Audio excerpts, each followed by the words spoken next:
Bonjour à tous, je suis très content de vous retrouver, sauf certains, et je vais m'occuper de votre cas dans un petit instant.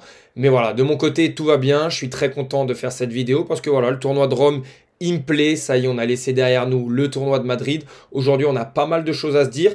On va discuter notamment de Joao Fonseca, je vous ai à l'œil certain, on va discuter d'Arthur Fils, on va discuter de Carlos Alcaraz. Alors bouge pas, ça commence tout de suite.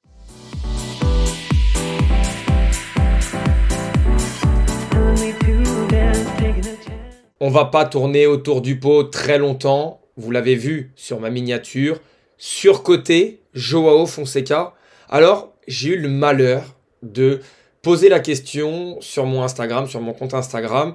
Et ironiquement, presque, j'ai fait un petit réel après sa défaite face à Marozan. C'est sa troisième défaite de suite depuis quelques semaines. Et je me suis dit, voilà, surcoté Joao Fonseca un petit peu pour faire parler, quoi. Oh là là là là. Et là, catastrophe. Regardez ça. Plus de 1200 personnes ont vu la story. Il y en a plus de 400 qui ont répondu. Et on est quasiment sur un 50-50. Et là, je me suis dit, mais comment c'est possible? Vraiment, comment on peut en arriver là? Est-ce que Joao Fonseca est vraiment un joueur surcoté? Est-ce qu'on en fait trop? Moi, je vais vous donner mon avis, mais sincèrement, je ne m'attendais pas du tout à ces réponses. Et là, force est de constater que sur un échantillon de plus de 400 personnes, on est quasiment à l'équilibre. Il y a même un moment où on était à 200, on était à même inversement, on était à 52% oui, 48% non. Je me suis dit, mais c'est pas possible.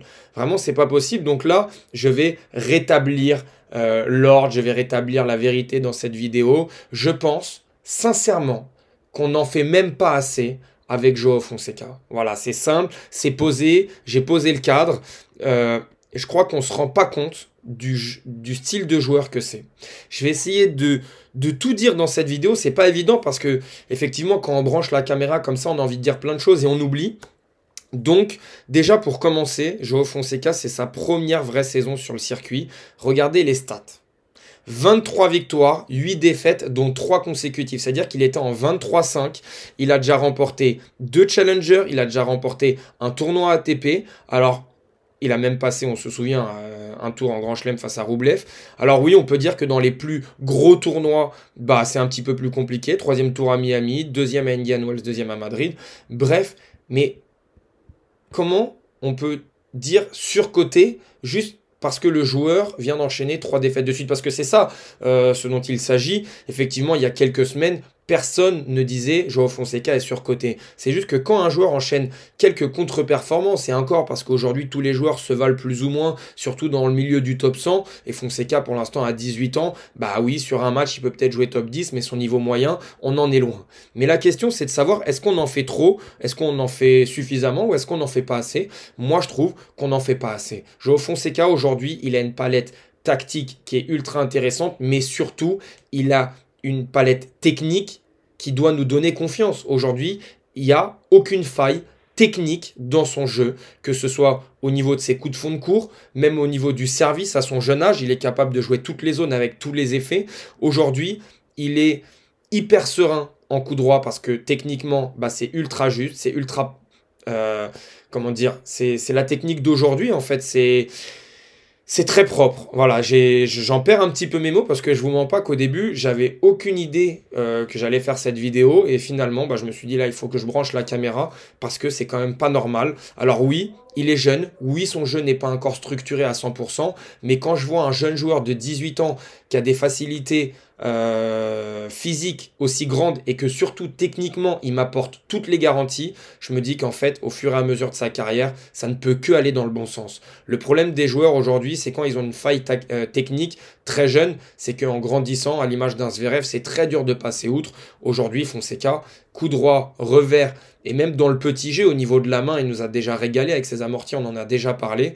Bah effectivement, pour moi, on est sur un crack, on est sur un joueur qui dans quelques années va, en tout cas, se battre pour la place de numéro 1 mondial, et évidemment se battre pour plusieurs tournois du Grand Chelem. Évidemment, on attendra le premier avant de parler de plusieurs tournois du Grand Chelem, mais c'est le potentiel que moi j'arrive à visualiser quand je vois ce joueur jouer. Il me fait beaucoup penser à Yannick Sinner quand Yannick Sinner était plus jeune. Certes, il a quelques coups que Sinner n'avait pas, notamment l'amorti, notamment la variation en termes de trajectoire. Il est capable de très bien jouer sur terre battue et sur dur. On sait que Sinner, c'était plus compliqué aussi au niveau du déplacement, au niveau des trajectoires, au niveau des prises de balles et des effets. Sinner a beaucoup travaillé. Je vois pas pourquoi Fonseca ne pourrait pas réussir à prétendre à ce top 3, à ce top 2 et à cette place de numéro 1 mondial. Il nous a montré dans ce début d'année qu'il était capable d'enchaîner.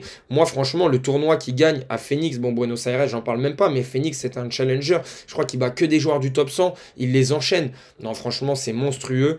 À partir du moment où un joueur aussi jeune a une technique aussi fiable, je me répète, franchement, bah, ça va faire que augmenter au fur et à mesure des mois. C'est ses premiers mois en Europe aussi, il faut le dire, sur le circuit principal. Aujourd'hui, il a plus d'1 million de followers sur les réseaux sociaux.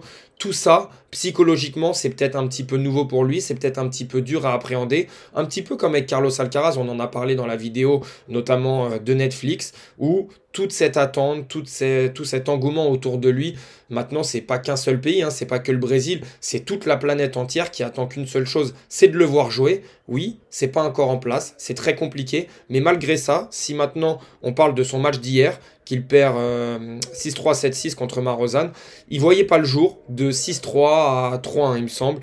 Effectivement, il a mis énormément de balles dehors, 37 fautes directes pour seulement 18 coups gagnants.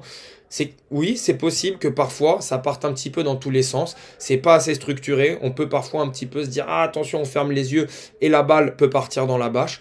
Mais ça fait partie aussi du personnage. Il va se construire. Il a seulement 18 ans. On l'a vu hier. Il a refusé l'échange très clairement. Énormément de fautes. Dès que les points s'engageaient un petit peu sur la longueur, c'était pour Marozan. Il était dans une filière très courte alors qu'il est capable de construire ses points. Il est capable de manœuvrer. Mais voilà, je sens que là, on est dans une petite période de moins bien, mais je ne pensais pas qu'on allait en arriver là. Donc, j'ai peut-être oublié des choses, mais je voulais vraiment insister sur cette partie technique qu'a déjà le Brésilien, qui est sous-coté. Très clairement, on ne parle pas assez de technique. Alors, Dieu sait que pour moi, il n'y a absolument pas que ça dans le tennis. Il y a beaucoup d'aspects, mais c'est vrai que la technique, effectivement, quand on a confiance en son jeu, quand on a confiance en sa technique, à partir de là, en fait, dans les moments chauds, dans les moments importants des matchs, bah, on a confiance. On peut se permettre de réaliser des schémas qu'on maîtrise depuis plusieurs années.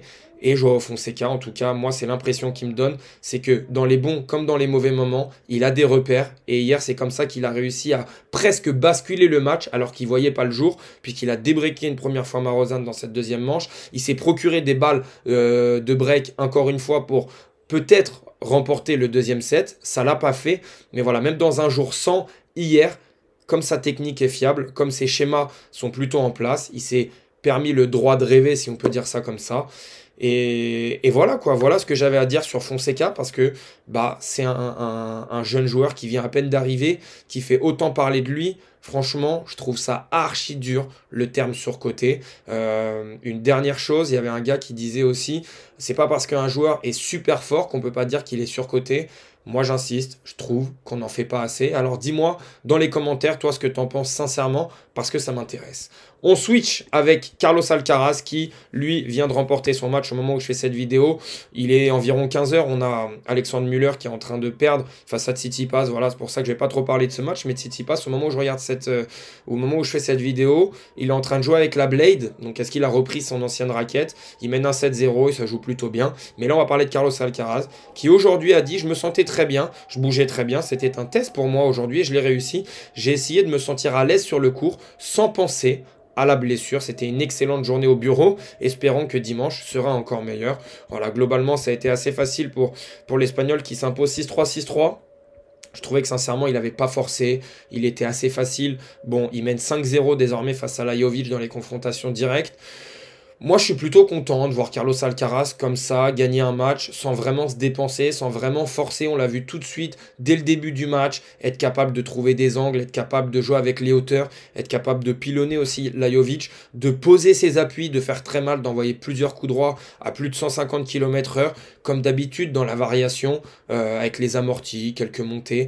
Bref, c'était pas un match exceptionnel. Il y a eu 24 coups gagnants, 24 fautes directes.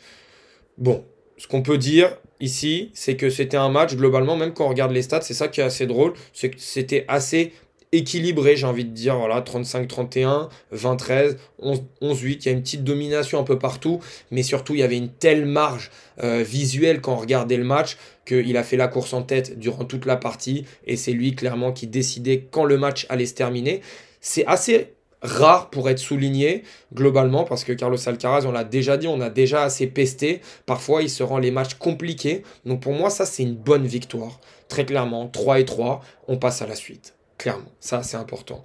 On enchaîne sans transition avec Arthur Fils, qui lui aussi, très bonne nouvelle, enchaîne 6-2, 6-2 face à Griekspoor. Et puis si on se rappelle bien, c'est juste ici, voilà, leur head-to-head, Arthur Fils, c'était 3-1 face à Griekspoor. Enfin, il menait 2-1 avant cette rencontre. Et surtout, il s'était joué à Monte-Carlo. On avait eu un match compliqué avec la perte de la première manche du Français. Ce qui est hyper intéressant dans ce match, c'est qu'Arthur Fils, alors ici, il a un bon indicateur de service, mais c'est un peu trompeur puisqu'il a passé très peu de premières, 55% seulement. Mais là où le Français a été très performant, il a été monstrueux, c'est au retour. Et c'est l'axe d'amélioration numéro 1 pour moi chez le Français, c'est qu'au retour, c'est parfois très brouillon, soit très passif, soit trop agressif. Aujourd'hui, il a été très performant, regardez son indice, 203 au niveau de l'indice du retour. Durant l'année, Arthur Fils, il est 35e mondial sur la dernière année au retour avec un indice de 137. Et si on regarde le numéro 1 qui est Alex de Minaur, il est à 167. Donc aujourd'hui, c'est une surperformance à la relance clairement d'Arthur Fils qui a gagné 1 point sur 2. Très clairement au retour, bah voilà, 50% sur deuxième. 45% sur les premières balles de Griekspoor. Griekspoor n'a pas du tout existé dans cette partie. Alors oui, il n'a pas fait un très bon match, mais j'ai trouvé globalement qu'Arthur Fils a été très bon. Il l'a étouffé dès le retour, dès le service, dès que c'était possible. Il a pris les choses en main et c'est simple, on le retrouve aussi ici dans les rallyes. Aucun point gagné après 9 frappes pour Arthur Fils. C'était pas son plan de jeu aujourd'hui, très clairement. Il l'a étouffé, le Hollandais, dans les filières courtes ou les filières très courtes, 0,4 très courtes ou dans les filières courtes.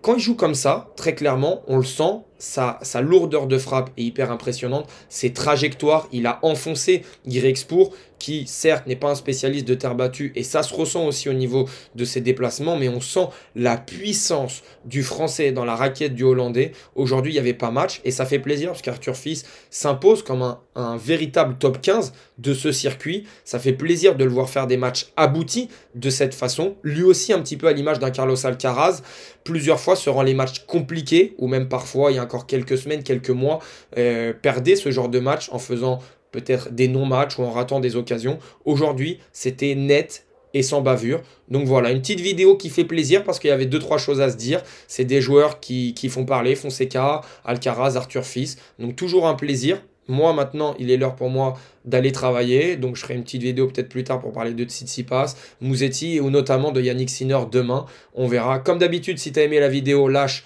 ton meilleur pouce. Abonne-toi si ce n'est pas déjà fait. Et nous, on se retrouve très bientôt.